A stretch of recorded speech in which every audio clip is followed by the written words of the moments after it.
CSAT 2026 का pressure real है, anxiety panic real है, लेकिन एक बात याद रखना, मैं यहां हूं और आज हम इसी डर को खत्म करेंगे। हेलो स्टूडेंट्स, कैसे हैं आप लोग? I hope you are doing well. बच्चों, आज मैं अपना कोई इंट्रोडक्शन नहीं दूंगा, कोई बाकी सारी चीजें कुछ बताने वाला नहीं हूं। आज आपसे कोई कंटेंट की बात नहीं करूंगा, सिलेबस की बात नहीं करूंगा, कोई नंबर सिस्टम नहीं, कोई एचसीएफ एलसीएम नहीं, कोई परमुटेशन कॉम्बिनेशन नहीं, कोई डेटा सफिशिएंसी, कोई लॉजिकल रीजनिंग नहीं, कुछ भी नहीं, कोई भी सिलेबस मैटर की बात नहीं। आज उससे ज़्यादा इंपॉर्टेंट बात पे हम यहाँ पे डिस्कस करेंगे, हम बातें करेंगे, क्योंकि ये सब कुछ से ज़्यादा इंपॉर्टेंट है। और आज के सिनेरियो में अगर ये एड्रेस नहीं हुआ तो क्या ही एड्रेस होगा, तब तो आप क्या ही प्रिपरेशन करेंगे। ज़्यादातर जो हमारी ऑफलाइन क्लासेस होती है, ऑफलाइन क्लासेस में तो बच्चे मुझे प्यार करते हैं, इतना इतना प्यार करते हैं। बच्चे क्यों करते हैं इसका रीज़न तो खैर मुझे भी पूरी तरह से समझ नहीं आया आज तक, लेकिन एक बात जो समझ में आया है ना, कि वो मुझे अपना केवल टीचर ना समझ के मुझे अपना मेंटर क्यों समझते हैं। क्योंकि मेंटर और गाइड जो होता है ना बेटा, वो केवल पढ़ाने के लिए नहीं आता होता है कि आया कॉन्सेप्ट बताया, प्रैक्टिस कराया और तुमको हर तरह की चीज़ें बता दी, चले जाओ। मेंटर और गाइड जो होता है ना, वो आपके साथ चल रहा होता है, आपके मानसिक स्थिति को समझ रहा होता है, आपके अंदर क्या है उसको बाहर निकालने में सबसे ज़्यादा महत्वपूर्ण भूमिका निभाता है। तो उस समय आज के डेट में जो बच्चे उस साइकोलॉजिकल डिस्टरबेंस का शिकार होते हैं, जो परेशानियों का शिकार हो रहे हैं, जो ओवर थिंकिंग, मतलब बहुत सारी ऐसी बातें हैं जो उनके दिमाग में आ रही है, जब तक आप शेयर नहीं करते हैं अपने, आपके सामने वो कोई मेंटर होगा नहीं, कोई गाइड होगा नहीं आपको सही राह दिखाने के लिए, तब तक कहीं ना कहीं आप उलझे रहते हैं। केवल मोटिवेशन कोट और मोटिवेशन के कुछ शब्द काम नहीं करते हैं हमेशा। मैं ये नहीं कहता हूं कि मोटिवेशन के जो वाक्य हैं, कोट्स हैं, ये काम नहीं करेंगे, लेकिन हमेशा काम नहीं करते हैं। मैं एक बहुत छोटा सा आपको एग्जांपल देता हूं। आप सिनेमा हॉल तो जाते हैं देखने सिनेमा। आप सिनेमा कभी आप जब छोटे रहे होंगे या कोई ऐसा समय हुआ होगा जब आप जाओगे ना सिनेमा हॉल में, जब छोटे थे, ठीक है, तो कभी जब आप स्पाइडरमैन का मूवी देखते हो तो आपको लगता है कि आप स्पाइडरमैन की तरह अपने आप को इमेजिन करने लगते हो, सुपरमैन की तरह आप अपने आप को इमेजिन करने लगते हो। आप तो बड़े हो, लेकिन जब छोटे होते हैं ना तो कुछ इस तरह के हमारे ख्वाब होते हैं, इस तरह का हमारा जो है विजुअल्स होता है।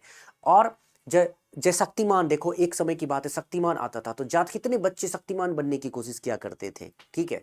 तो मेरा यहाँ पे सिनेमा हॉल जाओगे, जब उसी सिनेमा हॉल में कभी कभी तुम देखोगे देश भावना के जब वहाँ पे सॉन्ग्स बज रहे होंगे तो आपके आपके ना रोंगटे खड़े हो जाएंगे, गूज बम्स आ जाएंगे, आपके आंखों से आंसू निकलने लगेंगे। मतलब एक ऐसा इमोशन का, एक ऐसा मोटिवेशन का फ्लो होता है, मजा आ जाता है, ठीक है। उस 2 घंटे 3 घंटे में आप उसे जीने लगते हो, है ना, बहुत सारी चीजों को। उसी तरह मोटिवेशन कोट्स और मोटिवेशन के बहुत सारे कहानियों से आप उसको जीने लगते हो। और फिर जब आप ओरिजिनलिटी, जैसे ही सिनेमा हॉल से बाहर आते हो या फिर आप क्लासेस से बाहर आते हो, उस ओरिजिनलिटी को फेस करते हो, उस धूप में जब आपके ऊपर धूप की किरणें पड़ती है, उस तपती हुई धूप में आप घुसते हो, तो समझ में आता है कि ये तो मोटिवेशन कहीं छूट गया, ये जो हमने सोचा था वो कहाँ है। तो असली रियलिटी से, वास्तविकता से सामना होता है, राइट। तो सवाल मोटिवेशन का नहीं है, सवाल है वास्तविकता से सामना करने का, कि आखिर वास्तविक क्या है।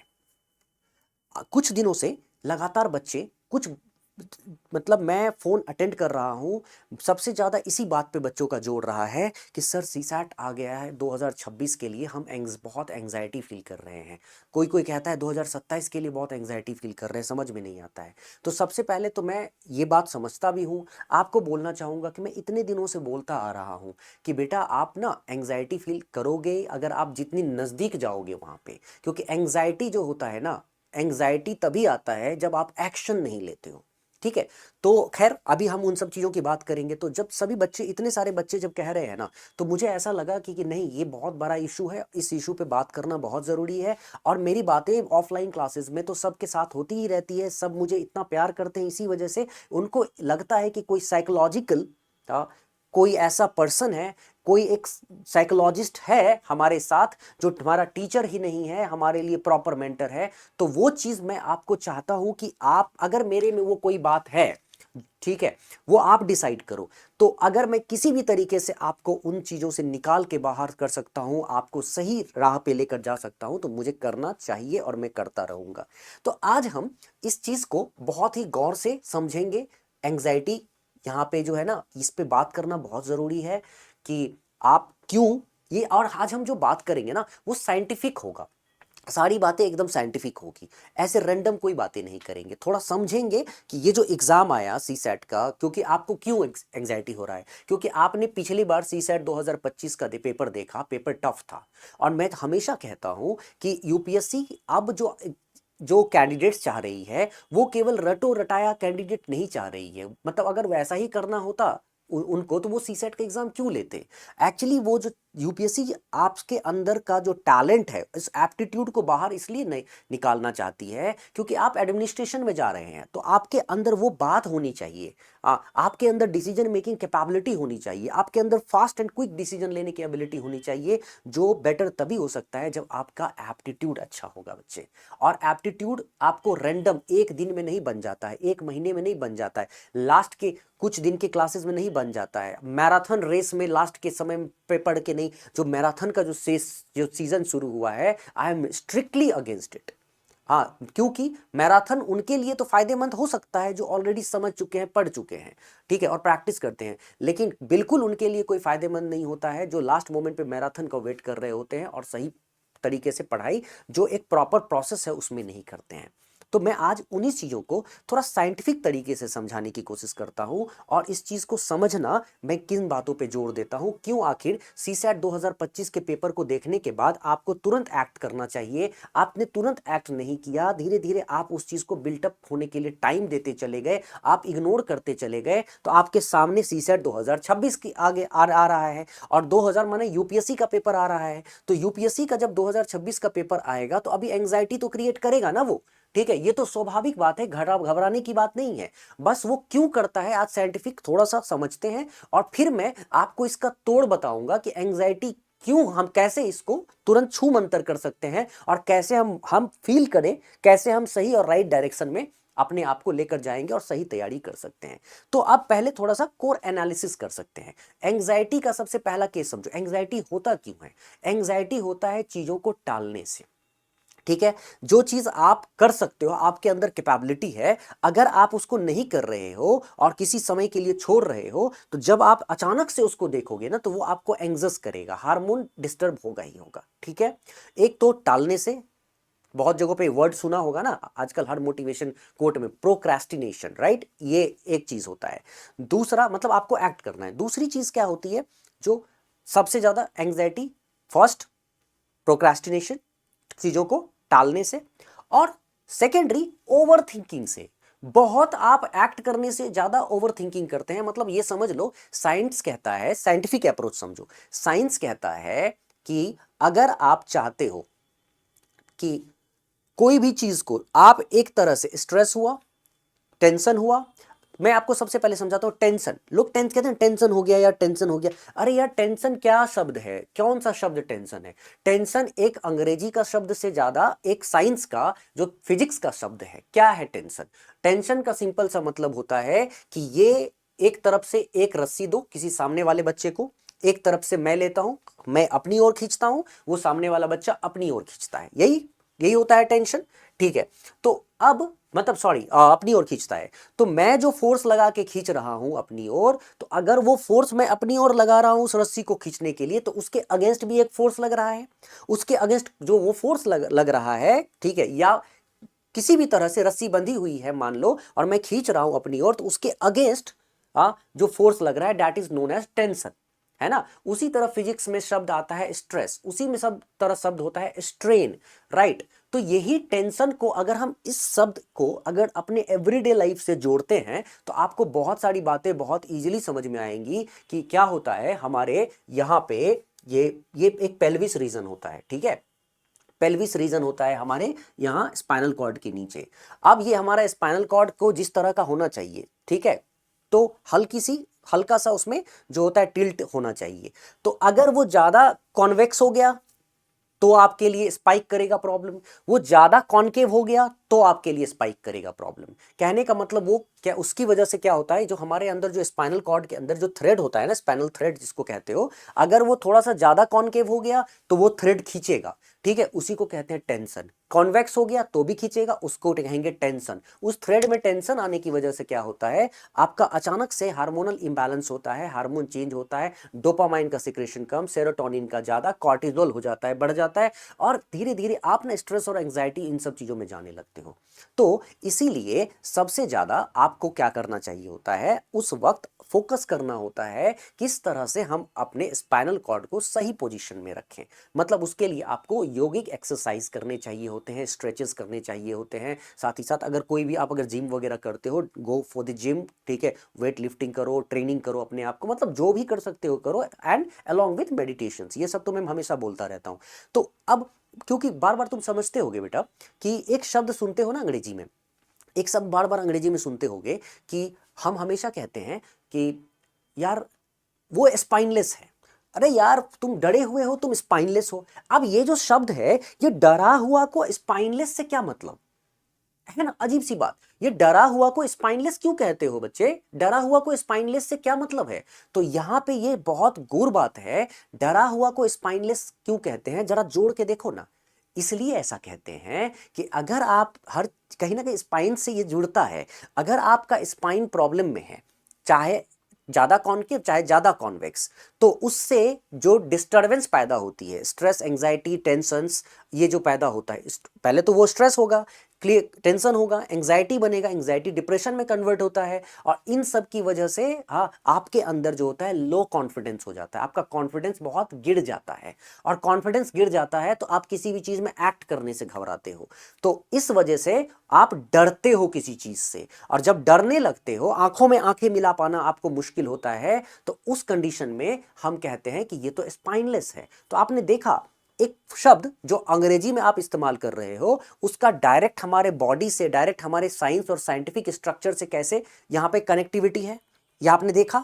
तो इसीलिए जब हम किसी शब्द को बोलते हैं ना, तो उसका पोस्टमार्टम करना बहुत जरूरी है, समझना बहुत जरूरी है। तो हमारे बॉडी से ये डायरेक्ट रिलेटेड होता है, तो इसीलिए हम लोगों को अपने बॉडी और माइंड को समझना पड़ेगा, और तब हम एंग्जाइटी से बाहर। तो साइंटिफिकली मैं आपको बताता हूं बाहर कि आपको क्या यूज करना, क्या चीज करना होता है, साइंटिफिकली आपको समझाता हूं कि एंग्जाइटी में क्यों जा रहे हैं और एंग्जाइटी से कैसे बाहर आते हैं। तो पहले तो एंग्जाइटी में जा रहे हैं, ये तो सिंपल चीज आपको समझना पड़ेगा, और फिर एंग्जाइटी से बाहर आने का एक सिंपल सा, सबसे साधारण सा रास्ता बताता हूं, वो है कि लेसर ओवर थिंकिंग, ठीक है, और सेकेंडली कि एक साइंस होता है, ठीक है, साइंस समझाता हूं मैं।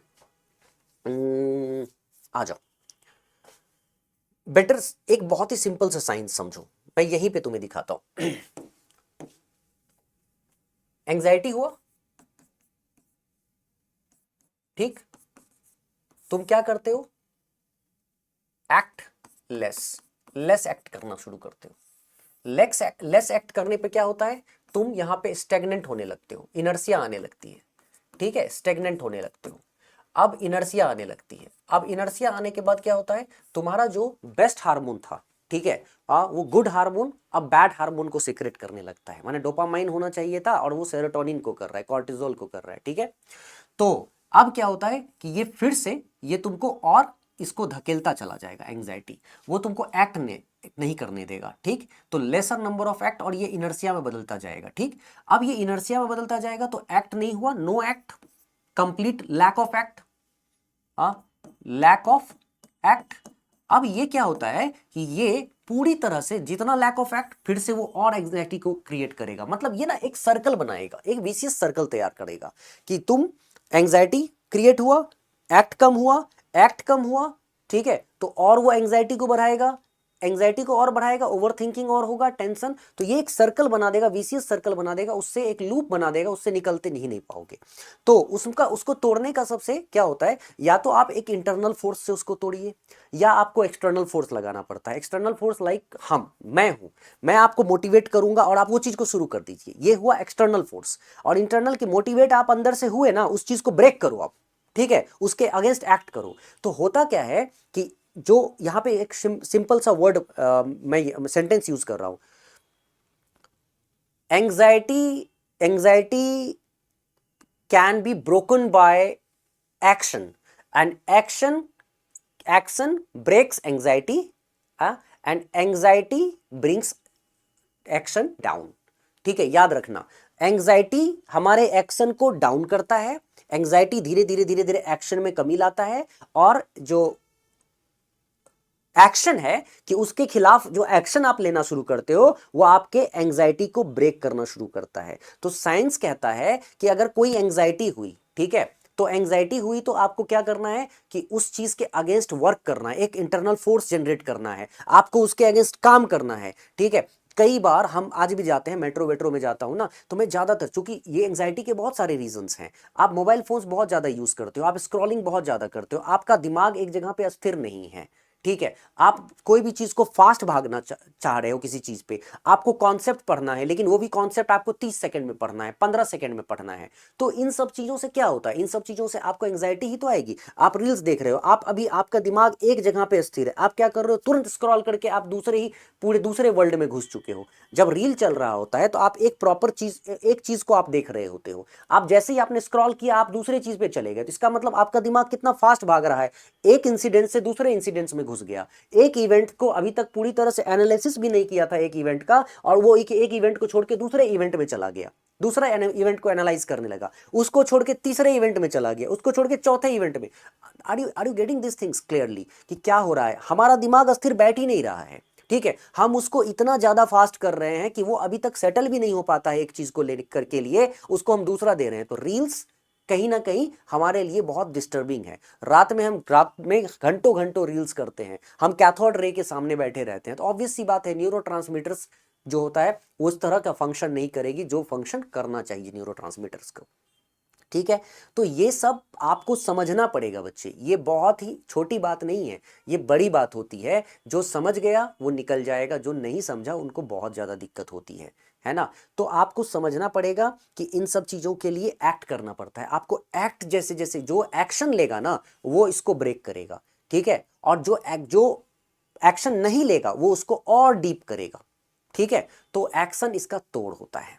ठीक, साइंस के लैंग्वेज में मैंने आपको समझाया है, तो ध्यान रखना।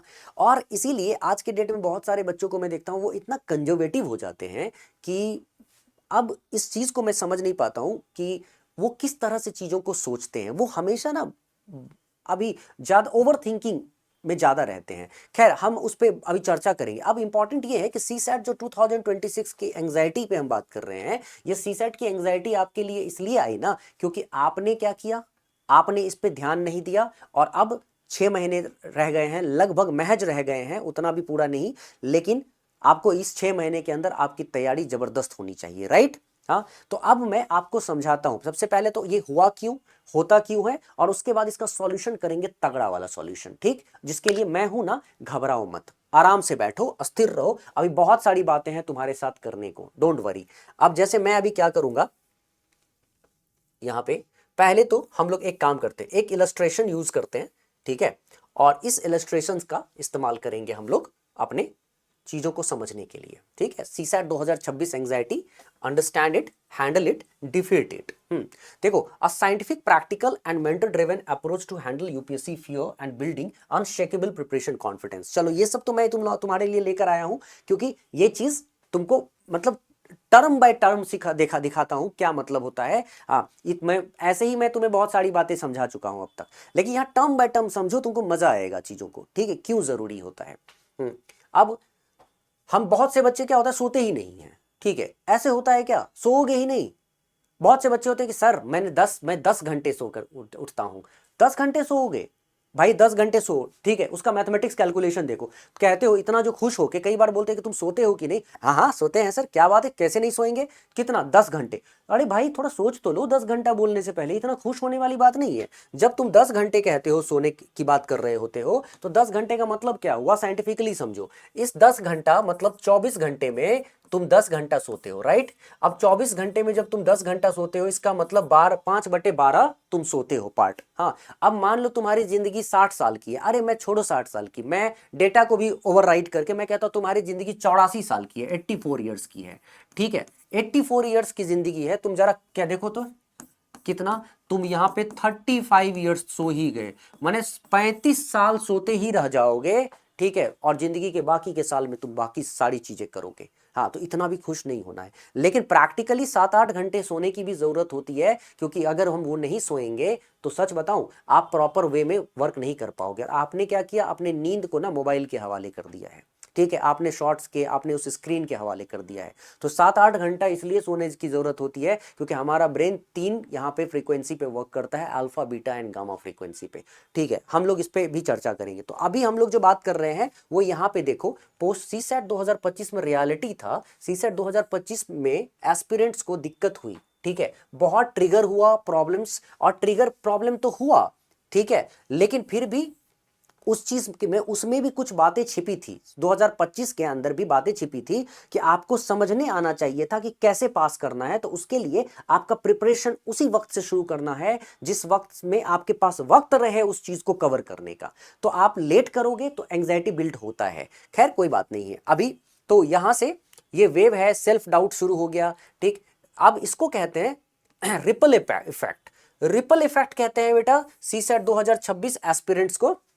यहां पे ripple effect has reached CSAT 2026 aspirants creating anxiety even before preparation truly begins. मतलब कि अभी तक आपको एंजाइटी हो चुका है, रिपल इफेक्ट हुआ है कि अभी तक आपने प्रिपरेशन शुरू भी नहीं किया, पहले ही एंजाइटी लेकर बैठ गए, ठीक है, उस चीज को सोचते हुए कि 2025 का पेपर ऐसा था, ठीक है।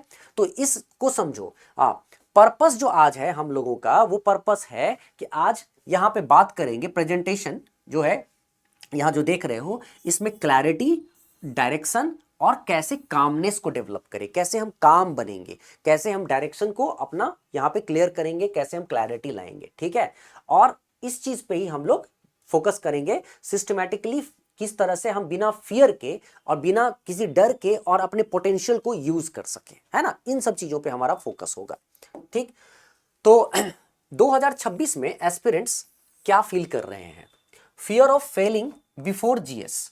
मतलब ऑब्वियसली सीसैट में सही मायने में पिछले साल बहुत बड़े नंबर ऑफ स्टूडेंट फेल हुए हैं, इनफैक्ट मैंने बताया भी है कि जीएस से ज्यादा फेल हुए हैं, ठीक है। तो ये तो चलो मैं समझता हूं कि ये होता है, ये एक स्टेज है, ठीक है, और इसकी वजह से एक पैरालिसिस क्रिएट होता है कि यार फेल हो गए, तो एक जीएस में इतना पढ़ाई किया, इतने सालों से कर रहे हैं, ठीक है, इतना टाइम देकर कर रहे हैं और सीसैट में फेल हो गए, तो ये क्या होता है ना, आपको पैरालाइज करता है, ठीक है। तो इसलिए एंजाइटी क्रिएट करेगा। अच्छा, डीप सेल्फ डाउट। एक तो सबसे पहले सेल्फ डाउट होता ही है जब आप एक्शन नहीं लेते हो। तो पहले शुरुआत किया नहीं, पहले ही डाउट करने लगे, उसी पे ओवर थिंकिंग करने लगे, ठीक है। बार बार जाके तुम चैट जीपीटी, चाहे ग्रोक, चाहे जेमिनी में घुस घुस के खाली क्वेश्चन पे क्वेश्चन पूछ रहे हो, अपने आप को मोटिवेट करवा रहे हो, ठीक है, लेकिन उस पे कोई एक्शन नहीं ले रहे हो, है ना।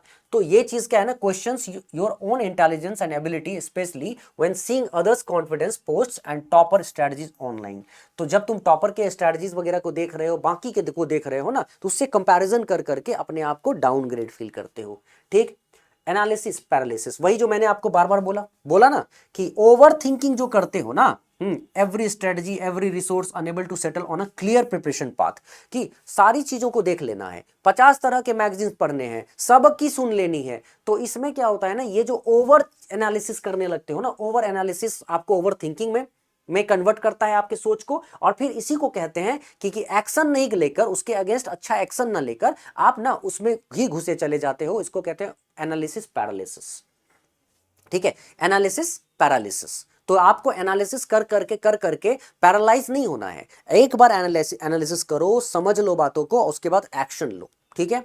खैर, कंपैरिजन ट्रैप तो अभी मैंने बताया कि सबसे ज्यादा आप कंपैरिजन करते हो अपने आप को किसी भी दूसरे बच्चों से, तो उसके ट्रैप में चले जाओगे। क्योंकि बहुत सारे बच्चे ऐसे हैं जिनका मैथ्स बैकग्राउंड है, इंजीनियरिंग बैकग्राउंड है, वो थोड़ा बहुत भी 4-5 महीने भी प्रिपरेशन करते हैं तो चांसेस होता है निकलने का। लेकिन बहुत से ऐसे बच्चे होते हैं कि जिनको लगभग 6 महीने, 7 महीने, 8 महीने और साल साल भर प्रैक्टिस करना पड़ेगा, तब जाके सीसेट निकलेगा। अगर वो उनकी बात को लेकर चलेंगे तो गए काम से, तो वहां पे ये चीज प्रॉब्लमेटिक हो जाता है, ठीक।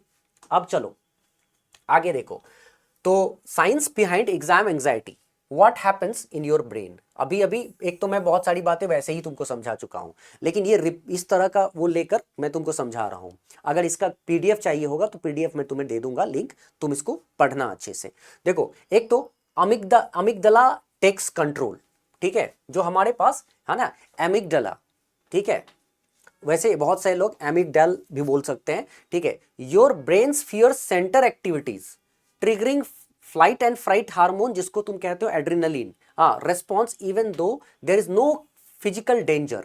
मतलब कि हमारा ब्रेन क्या होता है ना, एक उन्हीं बातों को सेंटर करता है, उन्हीं बातों पे फोकस करता है कि उसका जो अल्टीमेट गोल है ना, या वो हुआ या वो नहीं हुआ, ठीक है। अल्टीमेट गोल या तो वो हुआ या तो वो नहीं हुआ, और वो उस अल्टीमेट गोल को, वो चाहे उसका फिजिकल एग्जिस्ट मतलब एविडेंस हो कि नहीं हो, तुम्हें पता नहीं है कि वो होगा कि नहीं होगा, हो सकता है हो जाए और ज्यादा चांस है होने का, लेकिन फिजिकल एविडेंस नहीं होने के बाद भी उस सेंटर को फोकस करके आप अपने आप को कहीं ना कहीं ढाल लेते हो और ब्रेन आपका फियर शुरू कर देता है, ठीक है। आपका वही एड्रेनलिन हार्मोन का सिक्रेशन, ठीक है, होता है, यहां पे ट्रिगर करता है वैसे फ्लाइट एंड फ्राइट हार्मोन को, ठीक है, रेस्पॉन्स को मिली।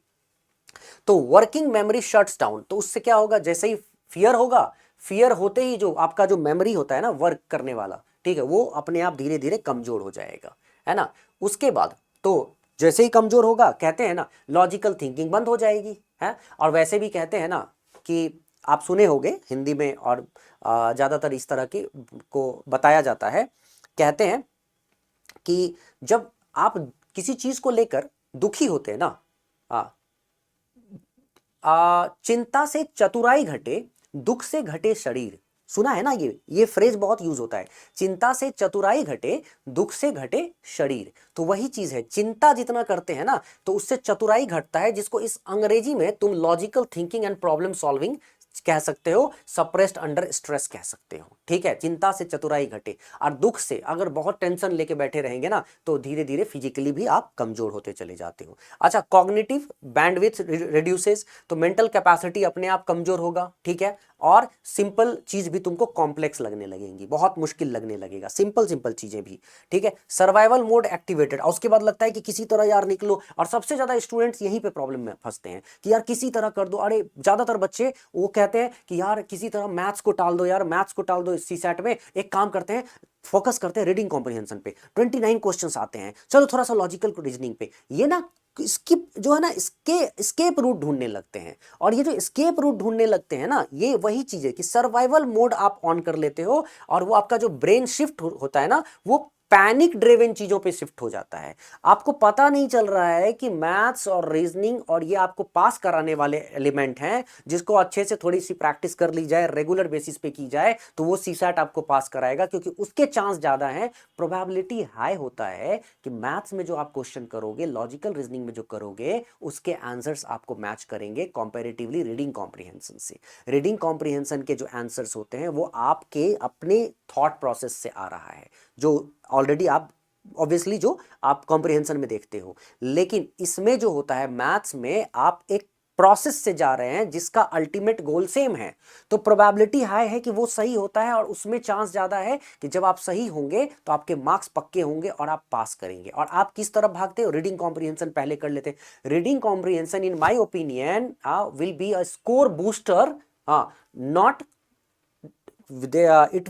won't be a matter, or it won't be giving you a direction to pass the exam conveniently, right? मतलब following reading comprehension, practicing reading comprehension only cannot bring you in that situation that you will conveniently pass the exam.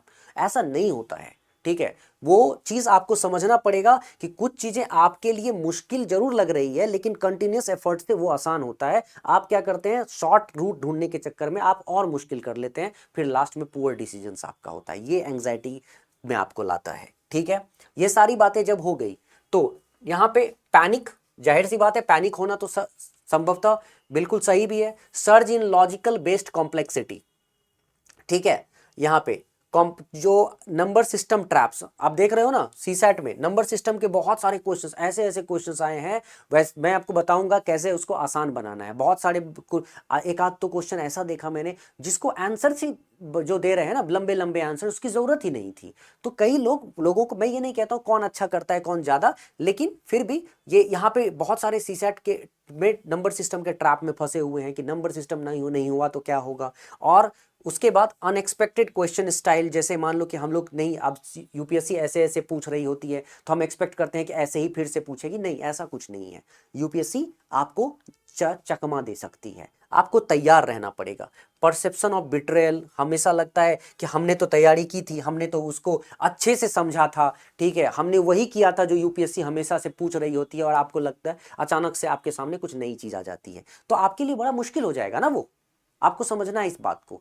तो वो आपको anxiety create करेगा जो आपके against चला जाएगा, है ना। अच्छा, एक चीज जो आप ज्यादातर स्टूडेंट रियलाइज नहीं करता है, UPSC tests interpretation not just formula, जो मैं बार बार बोलता हूं कि यूपीएससी को दूसरे एग्जाम से कंपेयर मत करो। यूपीएससी का अपना स्टाइल होता है, वो UPSC has to maintain its own standard, ठीक है। और वो स्टैंडर्ड क्यों मेंटेन करेगी, मैं क्या बोलूं आपको, आप अब तक तो समझ चुके होंगे कि उनको एक ऑफिसर चाहिए, एडमिनिस्ट्रेटर चाहिए जो डिसीजन मेकिंग कर सके, और डिसीजन मेकिंग नहीं होता है किसी को जिसको रटने की आदत होगी खाली, वो डिसीजन मेकिंग नहीं कर सकता है। उसके लिए उसको समझना, उसका कॉन्सेप्ट तगड़ा होना चाहिए, उसका एप्टीट्यूड लेवल तगड़ा होना चाहिए, ठीक है। तो आपको यहां पे इस चीज को समझना है ना। उसके बाद reading theory versus practicing question. अब हमने बहुत बढ़िया से सारे मैटर्स कंज्यूम कर लिए। तुमको पता है ज्यादातर क्या होते हैं स्टूडेंट ना, इस मैटर को पढ़ लिया, वहां से पढ़ लिया, इस जगह का फलाना आईएएस से, तिलाना आईएएस से, सब जगह से पढ़ लिया मैटर, सारा मैटर पढ़ लिया, लेकिन उसका प्रैक्टिस कर ही नहीं रहे हैं, ठीक है। प्रैक्टिस, एक मैटर दो मैटर पढ़ो और प्रैक्टिस ज्यादा से ज्यादा करो, वो कॉन्सेप्ट्स की क्लैरिटी बढ़ाता है। एंड फोकस, बिलीव करो किसी पे, एक फेथ जनरेट होने दो, किसी एक पे बिलीव करो एंड तैयारी शुरू करो, उसके उसको उसकी बात सुनो, मेंटर मानो और शुरू करो तैयारी, ठीक है।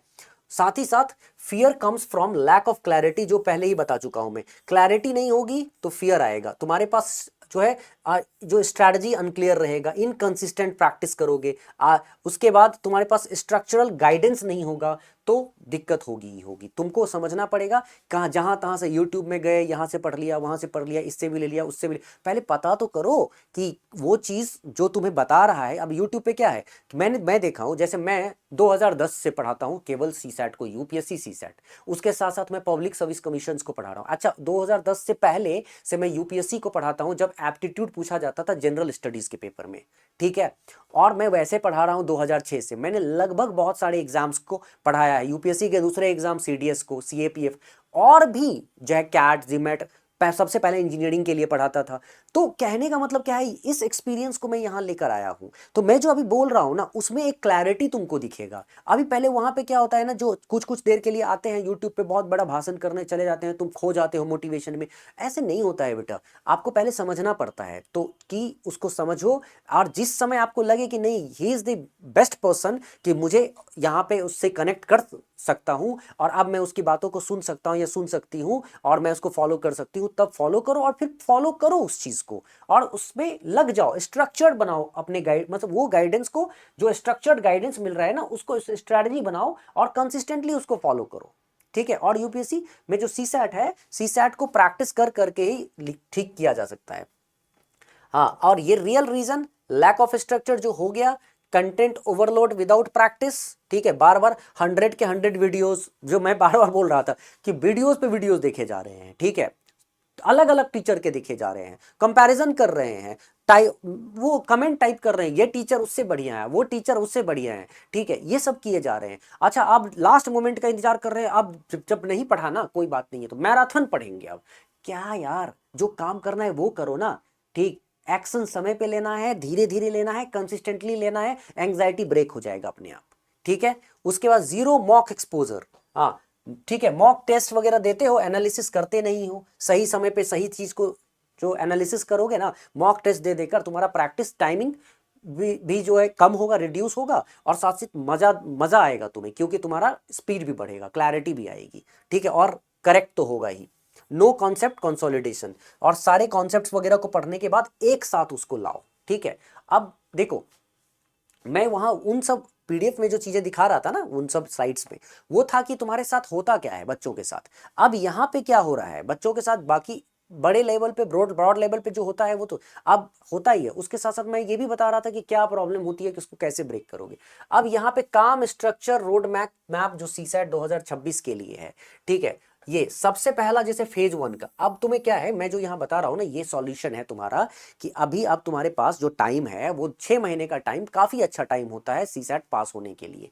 कोई दिक्कत नहीं होगी पास होने में, अगर तुमने कुछ चीजों को स्ट्रेटेजिकली फॉलो कर लिया तो, ठीक है। अब सुनो, फॉलो। और स्ट्रैटेजी जरूर इस चीज को तुम्हें आज से फॉलो करना होगा, वेट मत करना आने वाले समय का कि कोई बात नहीं 1 महीना मिस हो गया 2 महीना, अब जैसे जैसे टाइम मिस होगा वैसे वैसे दिक्कतें होंगी, ठीक है। अब देखो फाउंडेशन के लिए तुमको अभी से 60 डेज का टाइम रखना पड़ेगा, थोड़ा सा स्ट्रांग बनाओ अपने फाउंडेशन को, ठीक है, ताकि तुम्हें एक कॉन्सेप्ट जो डीप कॉन्सेप्ट क्लैरिटी आए, हर टॉपिक में क्या पूछा जाता है, ठीक है, उसमें किस किस तरह के क्वेश्चंस बने हैं। अब ये हर और इस क्वेश्चन को हम कैसे अलग अलग तरीके से सॉल्व करते हैं उसको वो करने से पहले ये क्वेश्चन है क्या, इसके अंडरस्टैंडिंग मतलब डीपली उसके लॉजिकल जो है ना जो कंक्लूजन्स को समझो, लॉजिक में घुसो, उसकी एनालाइज करो, मेक एनालिसिस, ठीक है। तो इससे क्या होता है कि तुम कॉन्सेप्ट्स को धीरे धीरे देखोगे कि काफी हद तक क्लियर कर चुके हो, वो बहुत जरूरी होता है इस फेज में, इसीलिए ये फाउंडेशन फेज कहलाता है। सेकंड में क्या होता है, जब ये फाउंडेशन फेज में प्रैक्टिस कर चुके हो, तैयारी कर चुके हो, तो पीवाईक्यूज में एंटर करो, 45 दिन के आसपास पीवाईक्यू उठाओ। और मैं जैसा कि बार बार कहता हूं, सी सैट ही नहीं, CDS CAPF हर तरह के इन एग्जाम्स को करो, क्योंकि यूपीएससी कंडक्टेड एग्जाम्स हैं, ये सब कहीं ना कहीं मैच करता हुआ तुमको दिखेगा, पेपर को पैटर्न एक जैसा दिखेगा, ठीक है।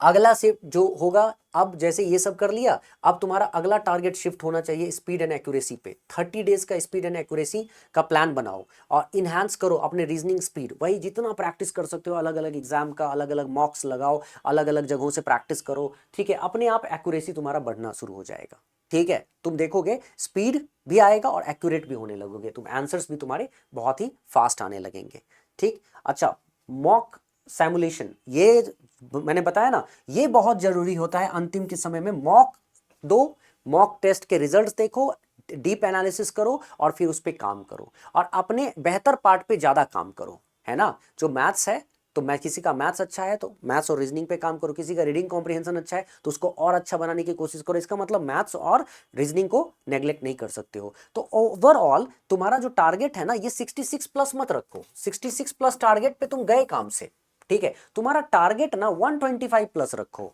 है ना, 125 प्लस इजीली, क्योंकि वैसे भी तुम कम टारगेट करके पास क्यों करना चाहते हो, तुम अपना ऑरा क्रिएट करो ना, तुम्हें पर होना चाहिए ना कि तुम you are an aptitude person, ऐसा होना चाहिए, ठीक है। तो तुम देखोगे बहुत ही इजीली तुम सीसैट क्रैक करते हुए निकल जाओगे।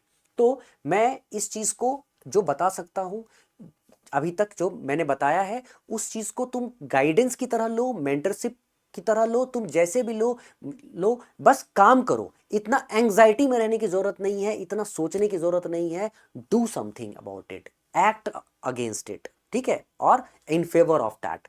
हाँ, तुम देखोगे ये सब चीज छोड़ के जो सोच सोच के ओवर थिंकिंग छोड़ के तुम एक नई दुनिया में ही एंटर कर जाओगे, है ना। तुम्हें कभी घबराहट नहीं होगी, हाँ, फॉलो करो। और मैं, अगर तुम्हें ये बातें अच्छी लगती है, इस चीज़ को आज तुम्हें लगा कि नहीं सर ने कुछ जानकारी वाली बात की है, तो मैं वीडियोस वैसे भी बहुत बड़ा वीडियो बन चुका है, तो मैं अब इससे आगे नहीं खींचना चाहता हूँ। मैं देख लूँ ज़रा, नहीं वीडियो लंबा खींच गया है क्योंकि ये बात ही इतनी इंपॉर्टेंट थी, तो मैं इस चीज़ को और लंबा ना खींचना चाहता हूँ। और मैं चाहता हूँ कि आराम से तुम बहुत अच्छे से पढ़ाई करो। कोई भी दिक्कत होती है मैं यहाँ पे बैठा हुआ हूँ, मुझे कनेक्ट करो। वैसे ही मुझे यहाँ तुम देखोगे ना, देखो ना यहाँ perplexity India's most experience CSAT faculty लिखोगे ना तो मेरा नाम आ रहा है, मेरा पूरा का पूरा प्रोफाइल आ रहा है। तुम गूगल पे देखोगे ना तो गूगल ने भी मुझे रिकॉग्नाइज कर दिया है, कुमार अभिषेक, ठीक है। यहाँ पे 18 मतलब 19 ईयर्स एक्सपीरियंस है, तो सीसैट में पर्सनली 2010 से है, बाकी ओवरऑल 19 ईयर्स एक्सपीरियंस है, ठीक है।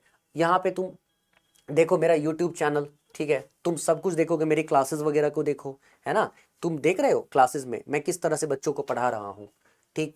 तो तुम्हें सब कुछ समझ में आएगा कि सर अभी सर जो कराते हैं, ठीक, कितनी बच्चों के साथ कितना कनेक्टेड है, फील करते हैं, देखो, है ना।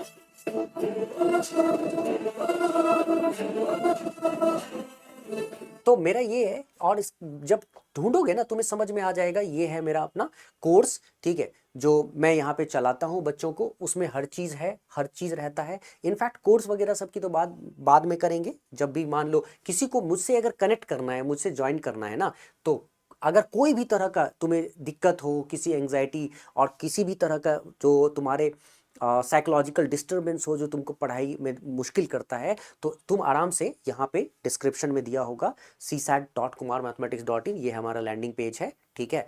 और तुमको इस लैंडिंग पेज को जैसे ही क्लिक करोगे तो यहाँ पे तुमको इसके बारे में, जैसे चैट ऑन व्हाट्सएप दिया हुआ है, ठीक, को या तो कोर्स है, कोर्स को तो ज्वाइन करने के लिए तुम इस पर क्लिक करोगे तो ज्वाइन हो जाएगा। चैट ऑन व्हाट्सएप है, तुम चाहो तो इसको क्लिक करो और मुझे आराम से कोई भी चीज़ मेरे साथ बातें कर सकते हो। बोलो मुझे क्या दिक्कत है, I am here to help you out guys, ठीक है। तो इतना एंग्जाइटी में रहने की ज़रूरत नहीं है, बातें करने के लिए बहुत है मेरे पास और बहुत करते ही रहेंगे। लेकिन आज बस ये चीज़ समझो कि पैनिक मत करो, ठीक, एक्शन लेने से आपके एंग्जाइटीज़ छू मंतर हो जाएंगे।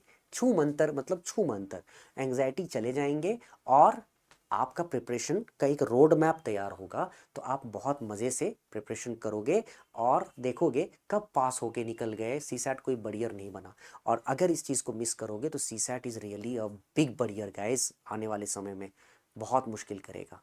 तो चलिए आज के लिए यही रहने देते हैं। ऐसे हम आते रहेंगे, एक दूसरे से मुखातिब होते रहेंगे, और मैं आने वाले इसके बाद वाली वीडियोस में, ठीक, जो आऊँगा उसमें तुमको देखना कि मार्केट में यूपीएससी के कोई भी ऐसा नंबर सिस्टम का सॉल्यूशन नहीं दे पाया होगा जो मैं दूंगा। बहुत से लोगों को तो पता ही नहीं चला कि क्वेश्चन जो है वो एचसीएफ एलसीएम का है कि वो परमुटेशन कॉम्बिनेशन का है कि नंबर सिस्टम का है। एक ही जैसा आंसर सब दिए जा रहे हैं। मैं तुम्हें बताऊंगा कि कैसे परमुटेशन कॉम्बिनेशन से हम एचसीएफ एंड एलसीएम के क्वेश्चन को सॉल्व कर सकते हैं, और तब पता चलेगा कि मैं एक्सपीरियंस्ड क्यों माना जा रहा हूँ, है ना बच्चे। चलिए मिलते हैं आगे। इस वीडियो को अगर आपको अच्छा लगा हो, लाइक करिए, शेयर करिए, सब्सक्राइब करिए, अपने दोस्तों के पास ज़रूर भेजिए। हाँ, और जिनको भी कोई दिक्कत हो तो मुझसे कनेक्ट कराइए। मिलते हैं नेक्स्ट सेशन में एक गजब के कॉन्सेप्ट के साथ, टॉपिक के साथ। तब तक के लिए टेक केयर एंड जय हिंद।